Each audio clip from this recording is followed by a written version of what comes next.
1938 সাল। ইউরোপ তখন এক অদ্ভুত উত্তেজনার মধ্যে দাঁড়িয়ে।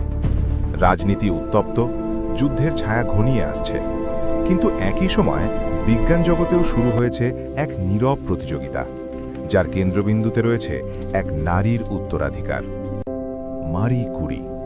তিনি আর বেঁচে নেই, কিন্তু তার আবিষ্কার রেডিয়াম ও তেজস্ক্রিয়তার রহস্য ইতিমধ্যেই বদলে দিয়েছে আধুনিক বিজ্ঞানের ভিত্তি। কিন্তু 1938 সালে ইউরোপের বিভিন্ন ল্যাবরেটরিতে বিজ্ঞানীরা বুঝতে শুরু করলেন এই গবেষণার ভেতরে লুকিয়ে আছে আরও বড় কিছু, এমন কিছু যা শুধু চিকিৎসা বা গবেষণার জন্য নয়, ভবিষ্যতের শক্তির উৎসকেও বদলে দিতে পারে। বার্লিনে জার্মান রসায়নবিদ অটো হান এবং তার সহকর্মীরা ইউরেনিয়ামের ওপর পরীক্ষা চালাচ্ছিলেন। তাদের লক্ষ্য ছিল একটি প্রশ্নের উত্তর খোঁজা: ভারী পরমাণু কি ভেঙে যেতে পারে?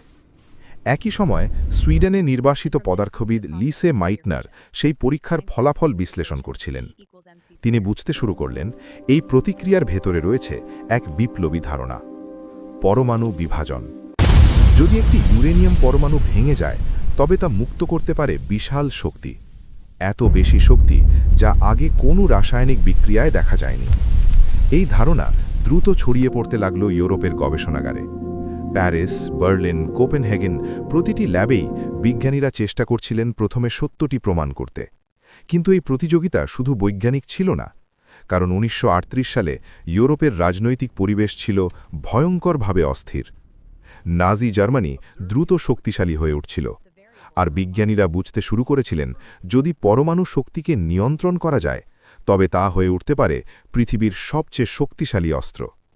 এই সময়ে মারি কুরির গবেষণার গুরুত্ব নতুন করে সামনে আসে। তার কাজই প্রথম দেখিয়েছিল পরমাণুর ভেতরে লুকিয়ে আছে অজানা শক্তি। তার ছাত্ররা, সহকর্মীরা এবং পরবর্তী প্রজন্মের বিজ্ঞানীরা এখন সেই পথেই এগিয়ে যাচ্ছিলেন। 1938 সালের শেষ দিকে অটো হান এবং ফ্রিটস স্ট্রাসম্যান পরীক্ষায় এমন ফল পেলেন যা তাদেরও অবাক করে দিল। তারা দেখলেন ইউরেনিয়াম থেকে তৈরি হচ্ছে বেরিয়াম, অর্থাৎ পরমাণু সত্যিই ভেঙে যাচ্ছে। এই খবর দ্রুত পৌঁছে গেল লিসে মাইটনারের কাছে। তিনি তার ভাতিজা পদার্থবিদ অটো ফ্রিশের সঙ্গে বসে গণনা করলেন, আর সেখানেই তারা বুঝতে পারলেন এটি কেবল একটি রাসায়নিক প্রতিক্রিয়া নয়, এটি ছিল পরমাণু বিভাজন, এবং সেই বিভাজন মুক্ত করছে বিপুল শক্তি।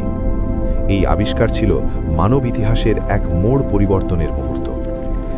আর ইতিহাস আমাদের বারবার মনে করিয়ে দেয় যে আবিষ্কার পৃথিবীকে আলোকিত করতে পারে, সেই আবিষ্কারই কখনো কখনো পৃথিবীকে ধ্বংস করার শক্তিও বহন করে।